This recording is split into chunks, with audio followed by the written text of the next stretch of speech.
We're going to show you guys a quick video to give you guys some context about the Cold War, as well as the crucial role that the Titan II missile program played.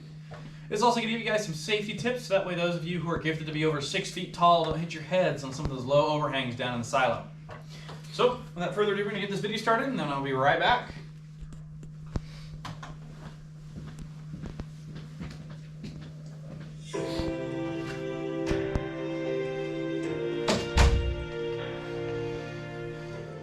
Welcome to the Titan Missile Museum. You're about to tour Complex 571-7. This site was operational from 1963 to 1982 and was one of 18 silos here in the Tucson area. Before going on the tour, we're going to watch a brief video explaining the Cold War and the part that the Titan II intercontinental ballistic missile played in it. The Cold War developed in the late 1940s after World War II, when distrust rose between the United States and the Soviet Union. There behind you. And this is where the arriving crew would enter the complex. But before they even got to the grounds of the complex, they would start their day 30 minutes north of here at Davis-Monthan Air Force Base, where they would participate in a morning safety briefing, where they would get requisite information such as crew rotations, maintenance rotations, but most importantly, the daily access code to get into the silo. Upon arriving to the complex, they would get at that gate right there, where the senior-most crew member would start a series of 4 phone calls at that blue box right there. This first phone call was to alert the crew inside the silo that the arriving crew was here and ready to relieve them. This would also start a 3-minute timer. This timer was a soft security measure such that if the crew arriving did not feel safe or compromised in any way, they could let that 3-minute timer expire. They would take their time getting their gear out of their Jeeps, making their way down to the first set of stairs in the access portal, and this would immediately alert the crew inside of the silo that something was wrong. Security forces in the area would also be notified, and a security force patrol covered a sector of 5 silos in the area. They were positioned in such a way that they were never more than 20 minutes away from any given silo. They would come and assist, make sure everything was okay, and probably yell at a few people. They would then make their way down the first set of stairs to the second phone call, and this was to basically say, hey, we made it within 3 minutes. We're going to make the third phone call shortly. The commander would then pass through the first door, and immediately in front of him would be a red Folgers coffee can. To the left of him would be the third phone, and across from the third phone on his right side would be a CCTV camera. This phone is where the commander would read off the daily access code to the commander inside the silo, gaining access to the rest of the complex. Upon delivering the access code, he would then take out his lighter, because everybody smoked back then, and burn that access code, putting the burning remains into that Folgers coffee can.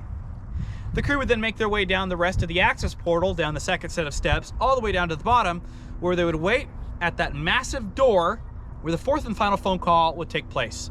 We're actually gonna have you guys go down first. You're gonna walk down the first set of stairs, through the door, down the rest of the stairs, and stop at the bottom when you see that massive doorway. So I'll be bringing up the rear to make sure you guys are just fine getting down there safely. Please take your time, use the handrails, and I'll see you down there. Down there, please.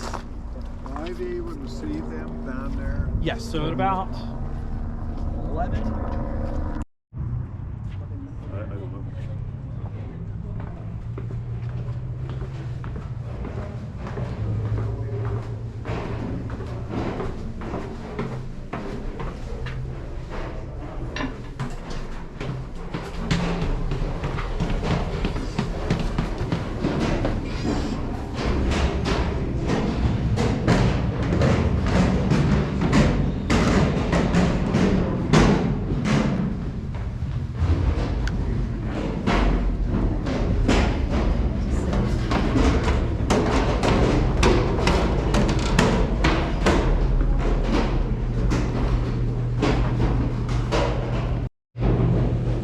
How deep is this?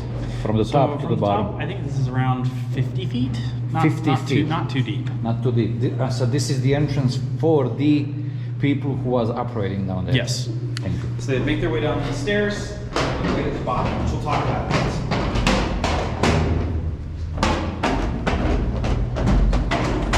Squeeze through everyone right quick. Right, this doorway right here. So, welcome everyone to the bottom of the access portal. At that phone right there is where the fourth and final phone call would happen. That was to coordinate the opening of this massive door right here. This door is welded open, but the door behind me is not. But these two doors make up a pair that represent one of the blast lock areas of this silo. Everything behind me is considered the hardened area of the silo. It is designed to withstand physical assaults, natural disasters, and even a near-miss nuclear strike, meaning a strike of about at least a mile away. Anything within a mile was considered a direct hit, and odds are this facility would not survive. There are two sets of blast lock doors. Each door is locked with 4 hydraulically actuated locking pins that are electronically interlocked. This door in particular is linked between 2 buttons and can only be opened or unlocked by pressing these 2 buttons at the same time. This first button is right here at this wall, and there is another button inside of the control room. And this phone call was to coordinate pressing that button at the same time so this door would unlock and the crew was able to open it by hand.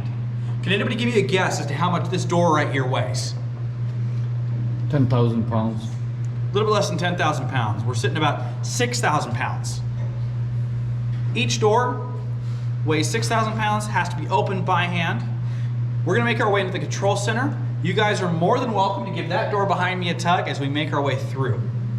So if you please follow me, we'll make our way into the control center. And then right down to the left, as far as you can go. I can go. Oh yes, go for it.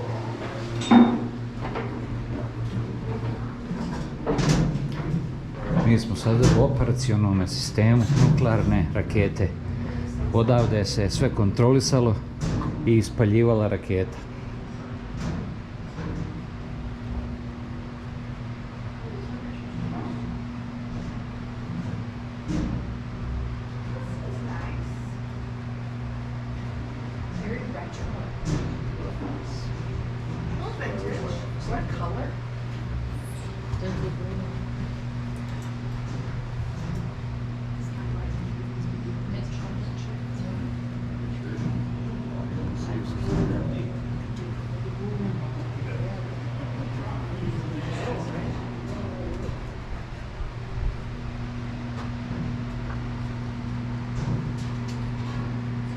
Koja to mašinerija, čovječe. Welcome to the control center. There is a bench, and I would ask that if you're standing in front of the bench, you please Aaron, sit one down. quick question. It says it's ready. Well, the key's in it, that's why. We'll get to that in a bit. So welcome to the control center. Everything in this facility is wired to run through this room and can be monitored from this room. This is level 2 out of 3 levels in this part of the complex. Above us is the crew quarters. This is the only place in this entire facility where the crew members could be alone. Everywhere else was considered a no-lone zone. It was strategic air command policy at the time that everywhere else in the facility was considered sensitive, and so to maintain the safety and security of that 9 megaton warhead that sits atop that Titan II missile, you need to have a buddy. And as a fun byproduct, it also makes sure that you are safe while working in this facility. Level 3 down below us is where the escape hatch is, as well as the maintenance area. This is where all of the electrical, the cooling, heating, your AC is routed through that room. But this room right here is where the crew would spend the majority of their 24-hour alert shift. Upon arriving to the silo and relieving the crew inside, they would begin a 4-hour detailed inspection of the entire facility, top to bottom, making sure that it was in fact operational and could in fact go at any moment. This inspection would happen at the 12-hour mark as well, so that's 8 hours of just inspections. The crew was also allowed a 4-hour period of personal time, which they could spend up in the crew quarters above. This is where they could eat, sleep, cook, clean, just about everything to keep themselves occupied during those 4 hours. But again, only place where you could be alone. The crew itself was comprised of 4 individuals, 2 officers and 2 enlisted personnel. The officers comprised of the Missile Combat Crew Commander and the Deputy Missile Combat Crew Commander. These were the only 2 people who were allowed to be armed inside of the silo. They're armed at the time with 38 special revolvers. The enlisted personnel comprised of the Ballistic Missile Analyst Technician, or BMAT, whose whole purpose was to monitor the missile's guidance and propulsion systems. The Missiles Facilities Technician was the other enlisted personnel who was in charge of monitoring everything else about the facility. If you ask me, I'd rather be the BMAT. I can handle missiles, I can't handle plumbing. But they would spend all 12 hours inside of this room. And speaking of our crew, I need 2 volunteers. 1 volunteer for commander. Commander, please take your seat right here. And deputy, please take your seat right there. So can anybody tell me who's the only person authorized to send nuclear weapons at another country in the United States? President. He is the only person who's able to authorize a nuclear strike. Had he been informed that there were incoming nuclear weapons actively coming to the United States, he would have a 10-minute window to decide whether or not to retaliate. And had he chose to retaliate, the Pentagon would then be notified, and then the Pentagon would then in turn notify Strategic Air Command Headquarters in Omaha, Nebraska, also known as SAC. And SAC would then send orders out to its bomber bases, its missile silos, just like this one, and to the Navy's strategic ballistic missile submarines, basically telling them it's time to launch. And those messages would sound something like this.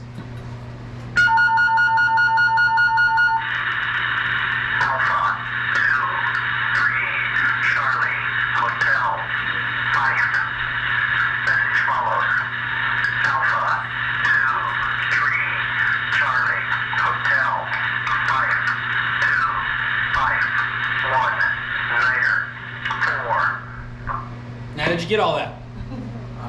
It would have been easier if I had it written down. Well, you are highly trained personnel, so of course you did. But immediately upon hearing that first alarm, the deputy and commander would grab these 2 binders, open them up, and start copying character for character of the message they just heard. Now, what we just heard was, in fact, an abbreviated message, but what the messages that they would have played would be 41 characters long.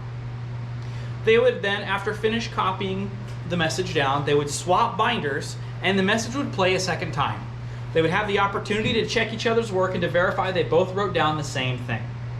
And after verifying, they would then run to that red safe right there. That is the Emergency War Order Safe, or EWO safe. Notice the 2 padlocks on it. Those 2 padlocks are owned only by the deputy and the commander. No one else in the world knows the combination to those 2 locks. Only the commander and deputy. Inside of that safe are 2 things they need to launch the missile. The first thing are the launch keys. Commander, your pair is right here. And deputy, your pair is all the way over here at this console. Can anybody tell me why they're so far apart? 2 hands, right? We all saw the movie Dr. Strangelove. I mean, I hope we have. At the same time. But we all know what happens when one person gets the wrong idea. And besides, in nuclear war, it should not be the responsibility of one person alone to respond. So, the second thing you guys are looking for takes the form of this envelope right here.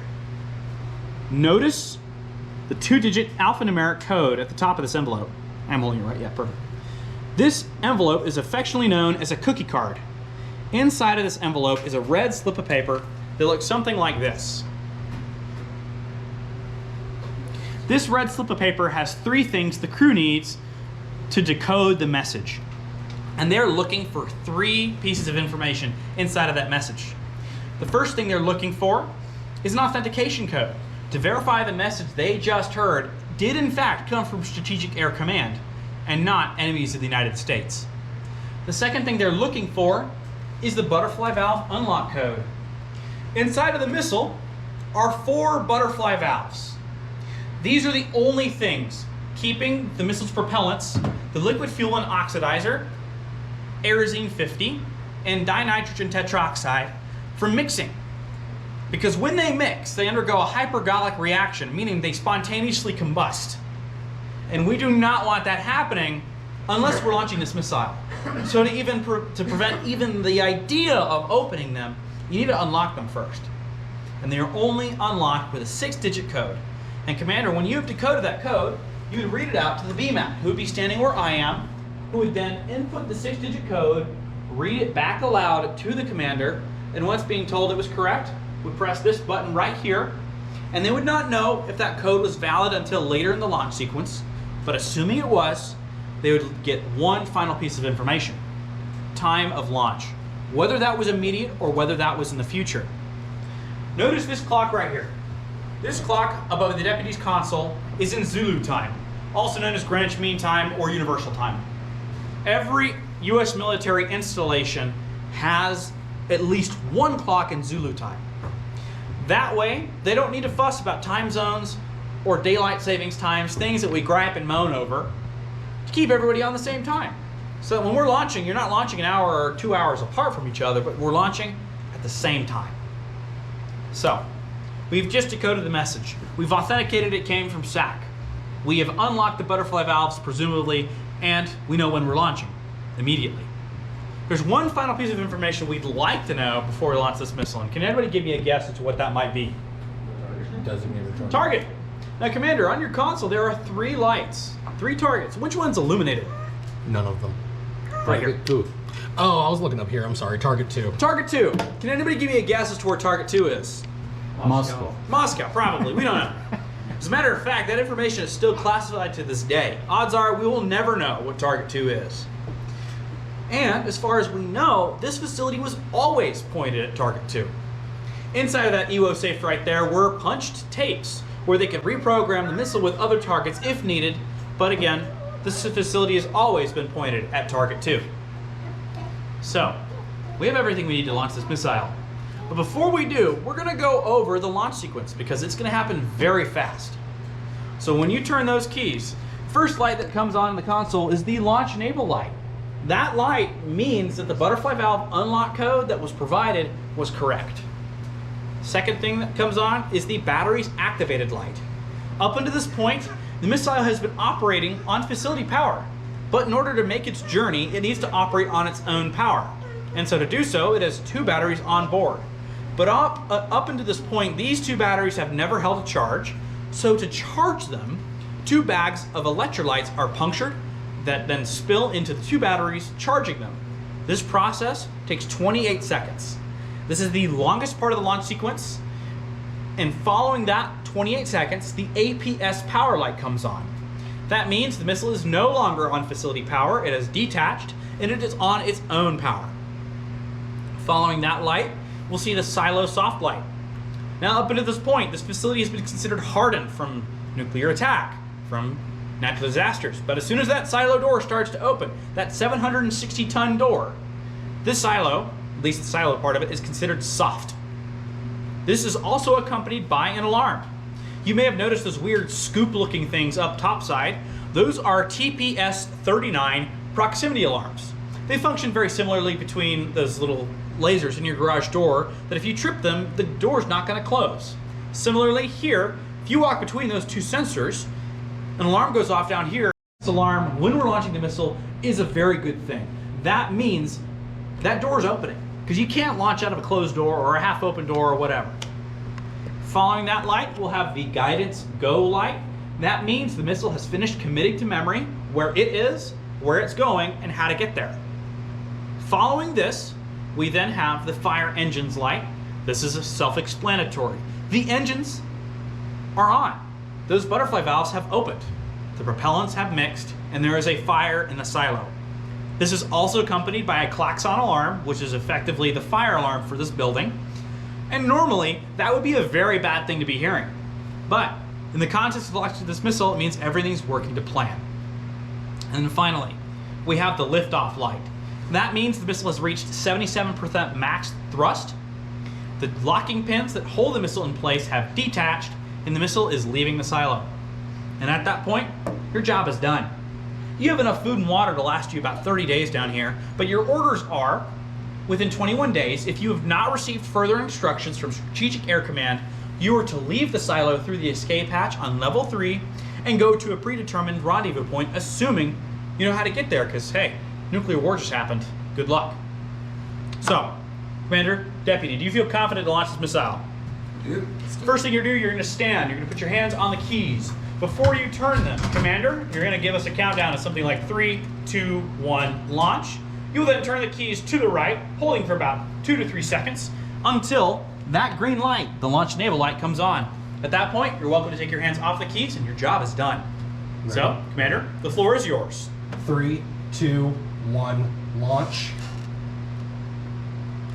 Release. Launch enable. Keys. Launch enable lights on. You're welcome to get in close to see these lights as they come on in real time. Batteries activated. Those batteries are charging. This is the longest 28 seconds of your lives.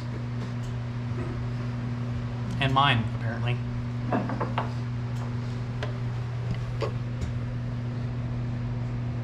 We should be seeing APS power come on any minute now, any second now, I should say, more accurately. APS power enabled. Then we should be hearing that silo soft light and come on and the accompanying alarm. So we should be seeing the guidance go light come on. Go. Then we're going to see the fire engine's light come on, and again accompanied by that klaxon alarm. It gets me every time if I'm not paying attention.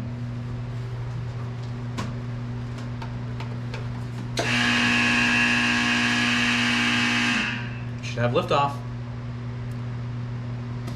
Can anybody tell me how long that took from the time of turning those keys to that liftoff light to come on? 20 seconds. A little longer than 20 seconds. About 30, somewhere around there to 45. 58 seconds. The crew was so well trained that the most time it would take them from hearing that initial alert, that message to come through, for that missile to leave the silo was at most 3 minutes. That 3-minute response time is what made the Titan II so damn effective at its job. Its predecessors, the Titan I and Atlas rockets, had to be lifted partway out of the silo and filled with fuel. The Titan II stored its propellants on board, which was revolutionary at the time.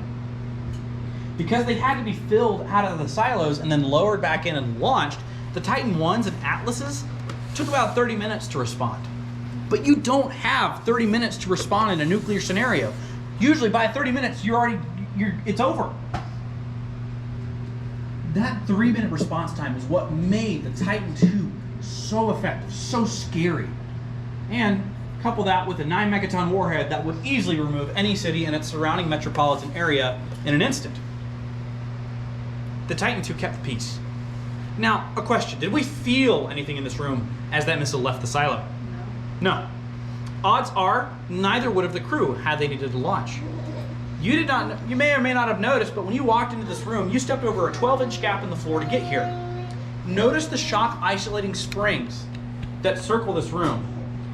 Everything in this room is considered shock sensitive, and so to maintain the integrity of the equipment inside of the silo, everything is on springs that is considered mission critical. So everything can move. It's just that these springs are so strong, you didn't feel it when you walked in. But in the event of, say, a near-miss nuclear strike, an earthquake, or launching the missile, odds are this facility would have stayed stationary. And because those doors do such a good job of keeping gas out, odds are you wouldn't have heard anything either. So, before we go, we're going to go then make sure that we did not in fact launch this missile. We're going to make our way across the cableway. We're going to view this missile. Feel free to take videos and pictures inside of this area, but please go ahead and start making your way down the cableway. Just go straight down this hallway. Do not turn right back up the stairs. If you've made a turn, you've gone the wrong way. Right here, just make sure everybody gets out okay. And these right here, these uniforms were donated by people who worked in this very complex right here.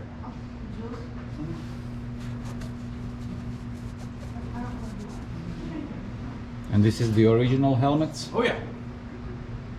And it was actually the other day that we had a... What was this? Oh, so that's a captain. So that double bar, that railroad track, that's a captain. That's a captain. And this is just a So private? this right here, Oh. these chevrons. Oh, I Count see. the number of chevrons and add one, so that's an E7. Or a staff tech master sergeant in the Air Force. Oh, Master Sergeant, okay. So pretty high up in the enlisted ranks. Okay. And then notice, even in this walkway right here and along the cableway, you've got shock isolating springs. All of this is on Are you suspension. going that way? Well, I have to wait everybody. Oh, I will Yeah. wait for you. I had some really high speed film. Oh, nice. Sorry, I got you. Ovo je soba iz koje se So down there. lansira nuklearna raketa. Ta gore što smo je snimali, taj Titan, to je soba iz koje se to lansira. I ova je objašnjava kako procedura ide, ali ovo je u biti soba. Ili, kako je već nazvati, bunker. 50 feet ispod zemlje, ovo je kasa u kojoj se držali kodovi i ključevi. I to je čudo tehnike šta su ljudi napravili i kako to sve funkcioniše.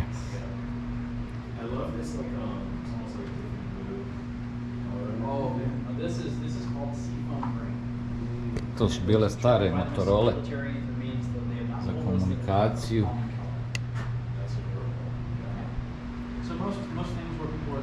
Evo, to je ta soba, ponavljam još jednom. Veoma interesantno da budeš u prostoriji koja dva ključa kad se okrenu svijet nestaje. U 20 minuta koliko treba letiti toj raketi do njezinog odredišta. Ali uglavnom, ako sta dva ključa okrenu u ovoj sobi, svijet nestaje. To je to. Follow me this way. Yes, sir.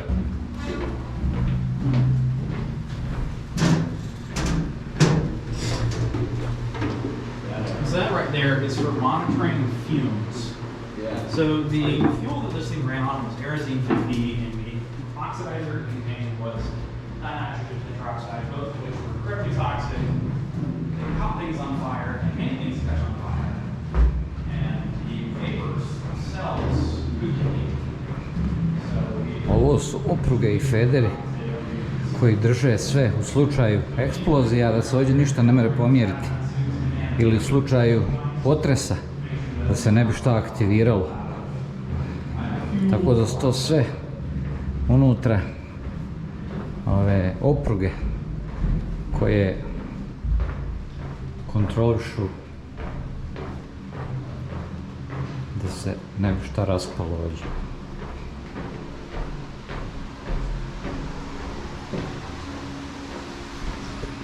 All right, welcome everyone to the silo itself. We are on level 2 out of 9. This silo itself stretches 150 feet deep. However, the missile inside is only 103 feet tall and 10 feet wide. When fully fueled and loaded with a nuclear warhead, it weighed 330,000 pounds. But dry and without a nuclear warhead up top, it weighs only 15,000 pounds. The aerojet engines at the bottom of this rocket were so powerful they produced about 400,000 pounds of thrust in the first stage. That was enough to get this sucker out of the silo and into the atmosphere and out of the atmosphere. However, these engines were so powerful, the noise and vibration they made was enough to shake the missile and the silo apart.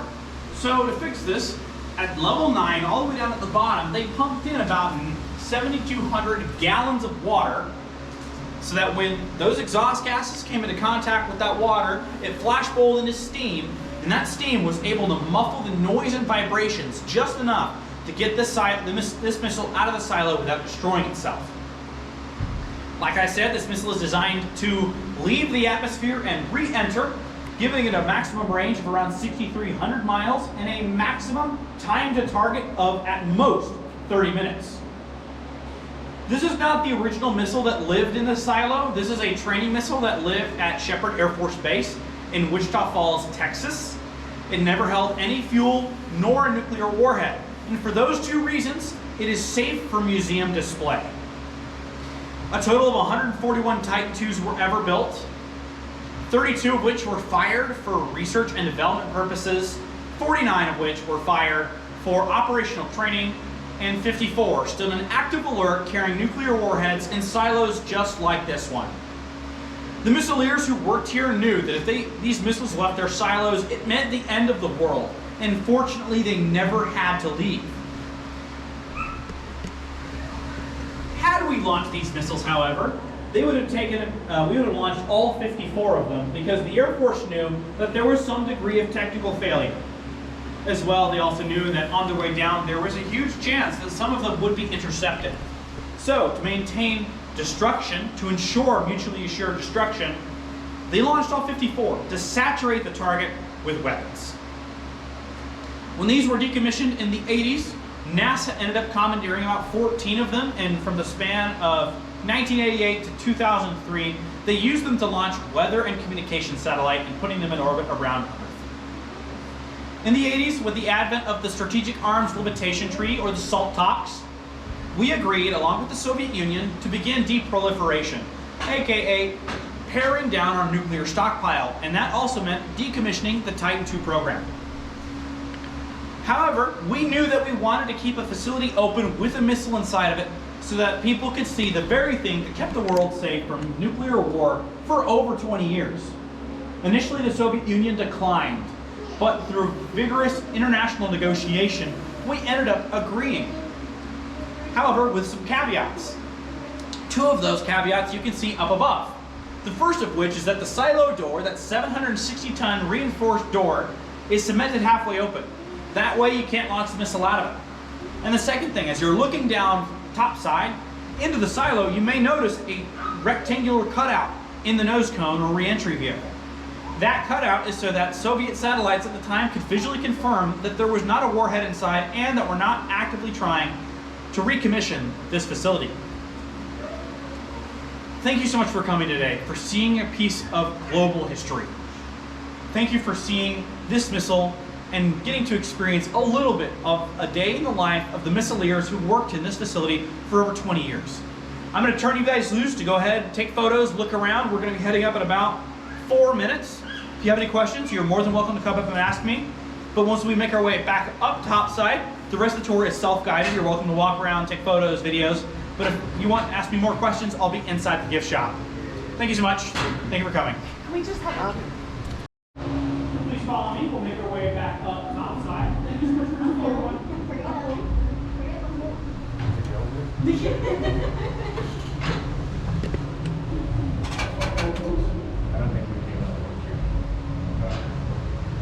To je nuklearna raketa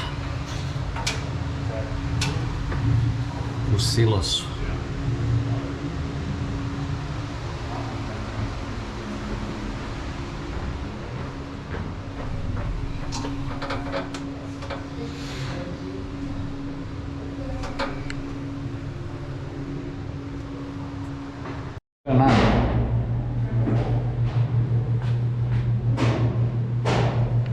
So this is 6,000 pounds, you said.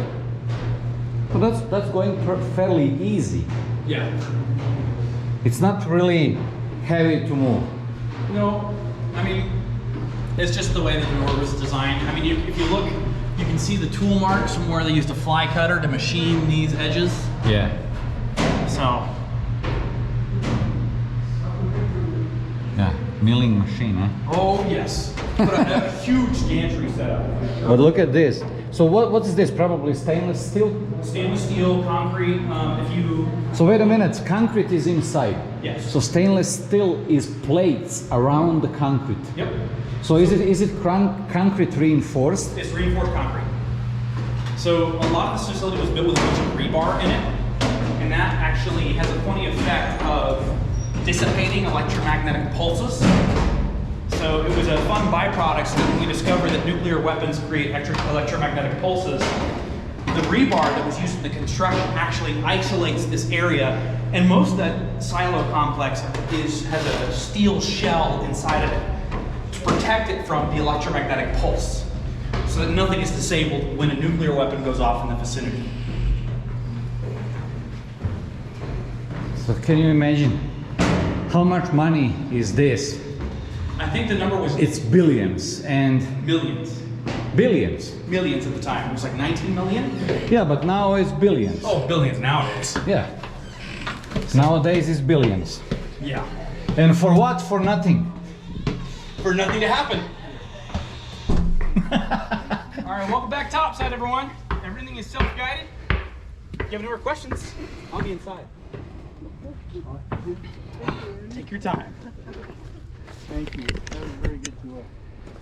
Thank you very Pleasure. much for the tour. Of It's course. amazing tour. Thank you. An amazing knowledge you have. I try. Thank you.